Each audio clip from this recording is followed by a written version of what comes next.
लोक जनशक्ति पार्टी रामविलास के राष्ट्रीय अध्यक्ष चिराग पासवान पटना पहुंचते ही नीतीश कुमार पर जमकर हमला किया।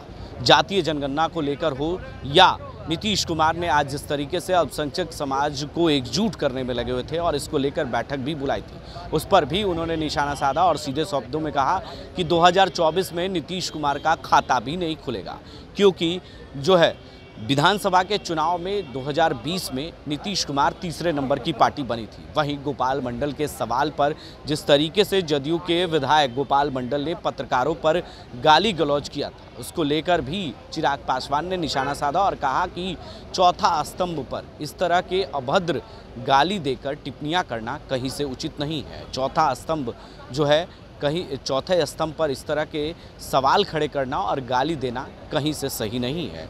वहीं अल्पसंख्यक समाज को एकजुट करने जैसे सवाल और जातीय जनगणना को लेकर भी उन्होंने सीधे तौर पर सवाल उठाए और कहा कि जातीय जनगणना के जो रिपोर्ट आए हैं वो सही नहीं है, कहीं से उचित नहीं है। बंद कमरों में जातीय जनगणना कराई गई है, किसी जाति को कम तो किसी जाति को ज़्यादा बताया गया। क्या कुछ कह रहे हैं चिराग पासवान पटना पहुँचते, पहले वो आप जरा गौर से सुनिए।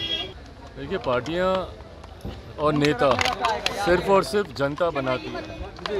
ये भारतीय जनता पार्टी की आइडियोलॉजी का एक हिस्सा रहा है, उस पर मैं कोई टिप्पणी नहीं करूंगा, पर अंतोगत्वा मुझे लगता है कि तमाम बातें जनता के हाथ में है। जनता किस राजनीतिक दल को देखना चाहती है। भाई, मेरी पार्टी को समाप्त करने का तो पूरा प्रयास किया, पूरा षड्यंत्र मौजूदा मुख्यमंत्री के द्वारा रच ही दिया गया था। मेरी पार्टी के 6 में से 5 सांसदों को तोड़ लिया गया। क्या हुआ? समाप्त हो गई। आज भी जिस तरीके से जनता का प्यार मेरे कार्यक्रमों में आप देख लीजिए, जिस तरीके से मुझे मिलता है, अंतोगत्वा मैं मानता हूँ जनता ही आपको बनाने वाली है, जनता ही आपको समाप्त करने वाली होती है। ऐसे में उनकी पार्टी की एक आइडियोलॉजी ज़रूर है, उस पर मैं कोई टिप्पणी नहीं करूँगा, उनकी वो सोच हो सकती है, पर अंतोगत्वा मेरा विश्वास जनता पर। बिहार सरकार के मंत्री है श्रवण कुमार, उन्होंने आपको बच्चा बताया है, राजनीतिक बच्चा बता दिया है और आपके क्षेत्र में इन दिनों लगातार वो जा रहे हैं। भाई, कोई बात नहीं, मुझसे उम्र में बहुत बड़े हैं, अगर मुझे बच्चा मानते हैं तो उनका आशीर्वाद मुझे मिल जाए, यही बहुत है। वो कह रहे तेजस्वी से आपको सीखने की जरूरत है। गोपाल मंडल ने पत्रकारों के साथ गाली गलौज की। इससे ज़्यादा शर्मनाक कुछ नहीं हो सकता। हम बार बार इस बात को कहते हैं कि पत्रकारिता लोकतंत्र का चौथा स्तंभ है। ऐसे में पत्रकारों पे किया गया कोई भी हमला, ये लोकतंत्र पे ही किया गया हमला। इस तरीके से गाली गलौज करना, जिस तरीके की अभद्र भाषा का इस्तेमाल किया गया, ये दर्शाता है उनकी मानसिकता को, उनकी सोच को, जो पूरी तरीके से गलत है। इस तरीके के बर्ताव की लोक जनशक्ति पार्टी रामविलास, मैं खुद स्वयं घोर निंदा में करता हूँ और भविष्य में नेताओं को इस तरीके के बर्ताव से बचना चाहिए। गोपाल मंडल, उन्होंने कल मीडिया के साथ अल्पसंख्यक को लेकर नीतीश कुमार एकजुट कर संख्या कम बताई गई है। भाई, बिल्कुल सही बात है, बहुत जातियों की संख्या कम बताई गई। उस वक्त हम ऑस्ट्रेलिया में थे जिस दिन ये जातीय जनगणना के आंकड़े सार्वजनिक किए गए और हमने उस दिन भी इस ऐतराज़ को हमने दर्ज कराया था। पहली बात तो भैया, ये जनगणना कैसे हुई किसी को नहीं पता, किसी को इस बात की जानकारी नहीं। आप अधिकांश लोगों से पूछ लीजिए राह चलते हुए, बल्कि मैं चाहूँगा कि आप लोग ये सर्वे कीजिए, मीडिया के साथ ही जाएं, कैमरा लेकर पूछें, आम जनता से पूछें कि क्या आपके घर कोई आया था, क्या आपसे पूछा गया था। भाई, हम लोग भी राजनीतिक दल के हम लोग हिस्सा हैं, बड़ी संख्या में कार्यकर्ता हम लोग के साथ जुड़े हुए हैं। अधिकांश कार्यकर्ता ये बोलते हैं कि भैया हम लोग यहाँ कोई नहीं आया पूछने। तो ऐसे में ये जनगणना हुई कैसे?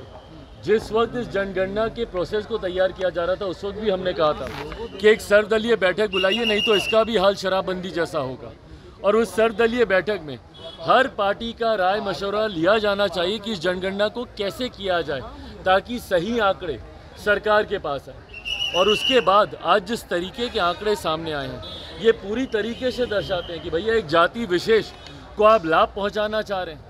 जिस समीकरण की आप बात करते हैं, जिस समीकरण के सहारे आपने लंबे समय तक बिहार को बर्बाद करने का आपने काम किया, उसी समीकरण को आप बढ़ा चढ़ाकर आप दिखाना चाहते हैं और बाकी तमाम जाति को, और मैं अलग अलग जमात में आने वाली जातियों की बात कर रहा हूँ, अनुसूचित जाति जनजाति में जितनी छोटी जातियाँ हैं उनको कम करके दिखाया गया है।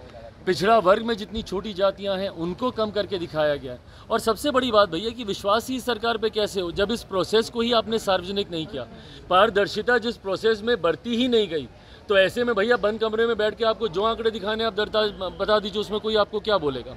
पर ये सही आंकड़े तो कम से कम नहीं है, इतना मैं विश्वास करता हूं। नीतीश कुमार आज अल्पसंख्यकों को एकजुट करने में लगे हुए हैं। चिराग जी, नीतीश कुमार अल्पसंख्यकों को एकजुट करने में लगे हुए हैं, लगातार वो बैठक कर रहे हैं। आज भी उन्होंने अपने आवास पर बैठक की है।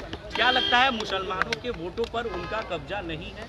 क्या तीसरे नंबर की पार्टी बनी 2024 में, इसको लेकर रणनीति बना रहे, क्या कहेंगे इसके लिए? मुख्यमंत्री अगर ये चिंता बिहारियों के लिए करते, 13 करोड़ बिहारियों के लिए, मुख्यमंत्री जिस तरीके से बिहार को जाति में, धर्म में बांटने का काम करते हैं, यही कारण है कि मुख्यमंत्री आज तीसरे नंबर की पार्टी बने हुए हैं। इन्होंने जात पात धर्म मजहब के अलावा राजनीति किस चीज़ की है भैया? जहाँ पे जो अनुसूचित जाति में जो इनका समर्थक नहीं था उसको बांट के इन्होंने अलग कर दिया, उसको दलित महादलित कर दिया। पिछड़ा वर्ग में जो इनका समर्थक नहीं था उसको पिछड़ा अति पिछड़ा कर दिया। कभी अगड़ा कभी पिछड़ा, महिला पुरुष तक जो समाज को बांटने का काम करते हो, यही कारण है भैया कि 2020 में ये तीसरे नंबर की पार्टी बने। आज ये मुसलमान समुदाय के पास जाएं, अलग अलग जाति धर्म विशेष के पास किए जाएं, उनकी बैठकें करें। हकीकत है बिहार की 13 करोड़ जनता इनको नकार चुकी है, इनसे आक्रोशित है। उसी का ही परिणाम था 2020 विधानसभा के चुनाव। अगले 2024 या उसके साथ होने वाले या उसके ठीक बाद होने वाले विधानसभा के चुनाव में आप देखिएगा इनकी पार्टी खाता तक नहीं खोल पाएगी। तो आपने सुना, सीधे शब्दों में चिराग पासवान ने नीतीश कुमार पर हमला किया और कहा कि 2024 में खाता तक नहीं खुलेगा। और चौथे स्तंभ यानी मीडिया पर जिस तरीके से गाली गलौज की गई जदयू के विधायक गोपाल मंडल के द्वारा, उस पर भी उन्होंने सीधे तौर पर हमला किया। वहीं जातीय जनगणना पर भी सवाल खड़े किए। अपने सहयोगी कैमरामैन सरवनराज के साथ बने रहें लाइव इंडिया हर पल के लिए। यूनिटी ऑफ पीस फाउंडेशन और लायंस क्लब सिवान के संयुक्त तत्वाधान में आयोजित हो रहा है एक शाम कौमी एकता के नाम मुशायरा और कवि सम्मेलन, जहां तशरीफ फरमा होंगे अजीम शायर नदीम फर्रुख, रवायती शायरा शबीना अदीब, अजहर इकबाल, जहाज देवबंदी, गायक जॉनी फॉस्टर, हिमोशी बावरा, चांदनी शबनम, नूरी परवीन, वसीम बरेलवी, जौहर कानपुरी जैसे नामचीन शायर।